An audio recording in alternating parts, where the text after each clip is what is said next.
চর্বি থেকে এক বিশেষ ধরনের ডালডা ও বাটা তৈরি হচ্ছে, যেটা বিক্রি করে আপনি রাতারাতি কোটিপতি হয়ে যেতে পারবেন। কম দামে চর্বি কিনে নিয়ে এসে বা কোরবানি ঈদে যে চর্বিটা হয় সেটা ফেলে না দিয়ে চর্বিটা গলিয়ে এখান থেকে কেজি কেজি মতো ডালডা তৈরি করে নিতে পারবেন, যেটা কিনতে আপনার আর বাজারে টাকা খরচ করতে হবে না। আর এই ডালডা দিয়ে যে দামি দামি কোম্পানির বাটার তৈরি করা হয়, যেটা আমরা চড়া দামে বাজার থেকে কিনি, এখন আর সেটা কিনে খেতে হবে না। সেটা আমি গরুর চর্বি নিয়ে নিয়েছি, আর এই গরুর চর্বিটা আমি আগে ফেলে দিতাম বা আমার বাসার হেল্পিং হ্যান্ড যারা আছে তাদেরকে দিয়ে দিতাম। আমি যেদিন থেকে এই গোপন রেসিপিটা জানতে পেরেছি সেদিন থেকে আর কোনো দিন চর্বি ফেলেও দিই না, কাউকে দিয়েই দিই না। গরু চর্বি থেকে যদি এভাবে ডালডা তৈরি করে নেওয়া যায় আর সেই ডালডা থেকে যদি বাটারও তৈরি করা যায়, বাজার থেকে সবসময় চড়া দামে কিনে নিই। এখানে আমি গরুর চর্বিটা ভালোভাবে পরিষ্কার করে নিয়েছি, আর গরুর চর্বির ভিতরে যে একটা শক্ত গোটা গোটা থাকে সেটাও কিন্তু ফেলে দিয়ে ভালোভাবে 3-4 বার ধুয়ে পানি ঝরিয়ে নিয়েছি। একটা চুলাইতে পাত্র বসিয়ে প্রথমে গরুর চর্বিটা দিয়ে দিয়েছি, তারপর ঢাকনা দিয়ে ঢেকে দিলে এভাবে পানি ও চর্বিটা আস্তে আস্তে গলা শুরু করে দেবে। এই পর্যায়ে চুলার আঁচটা কখনোই হাই পর্যায়ে দেওয়া যাবে না, মিডিয়াম টু লো হিটে দিতে হবে। বারবার ঢাকনা দিয়ে ঢেকে দিতে হবে। দেখবেন চর্বিটা আস্তে আস্তে গলা শুরু করেছে, পানিও ছেড়ে দিয়েছে। আর চর্বিটা যখন এভাবে গলে যাবে আমি অ্যাড করে দিয়েছি 4টা লবঙ্গ,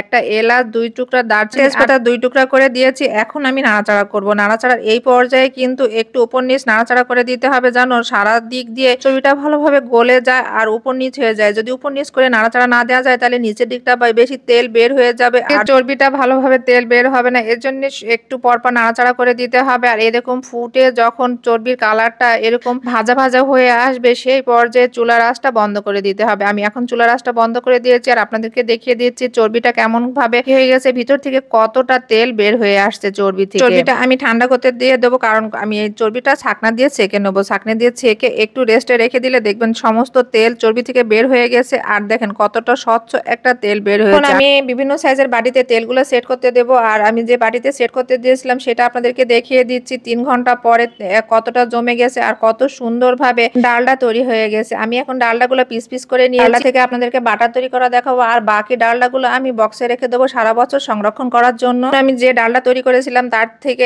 1 কাপ পরিমাণ ডালডা এখানে দিয়ে দিয়েছি, আর এখানে আমি হাফ কাপ পরিমাণ তেল নিয়েছি। হাফ কাপ পরিমাণ তেলের অর্ধেকটা প্রথমে দিয়ে দিয়েছি, দিয়ে কিছুটা সময় ব্লেন্ডার করে নিয়েছি। আর ব্লেন্ডার করে নেওয়ার এই পর্যায়ে একটু দানা দানা আছে, বাকি তেলটা এখন আমি অ্যাড করে দিচ্ছি। বাকি তেলটা অ্যাড করার পরে আমি 1 থেকে 1.5 মিনিট আবার ব্লেন্ডার করে নেবো। ব্লেন্ডার করার পরে দেখবেন সম্পূর্ণ কালারটা একেবারে পুরাই চেঞ্জ হয়ে গেছে। যদি চর্বি দিয়ে এরকম বাটার তৈরি করে নেওয়া যায় কম খরচে, তাহলে কেন চড়া দামে দোকান থেকে কিনতে হবে। এখন আপনাদেরকে আমি বাটারটা খুব কাছ থেকে দেখিয়ে দিচ্ছি। দেখেন কতটা মসৃণ একটা বাটার তৈরি হয়েছে। ডালডা দিয়েও যে এমন মজার বাটার ঘরে তৈরি করে নেওয়া যায়, তাহলে কেন এত খরচ করে দোকান থেকে কিনতে হবে। ডালডাগুলো যেহেতু আমি সারা বছরের জন্য সংরক্ষণ করব, তাই এভাবে বক্সের ভিতরে ভরে রেখেছি। আর আপনাদেরকে আমি দেখিয়ে দিচ্ছি ডালডা দিয়ে যদি পরোটা ভেজে খাওয়া যায়, সেইটা খেতে যে এত দারুণ মজা একটা ঘ্রাণ আসবে। ডালডা দিয়ে আলু ভাজি, খিচুড়ি সবটা করলে কিন্তু আরো বেশি ভালো লাগবে, স্বাদ বেড়ে হয়ে যাবে আরো দ্বিগুণ।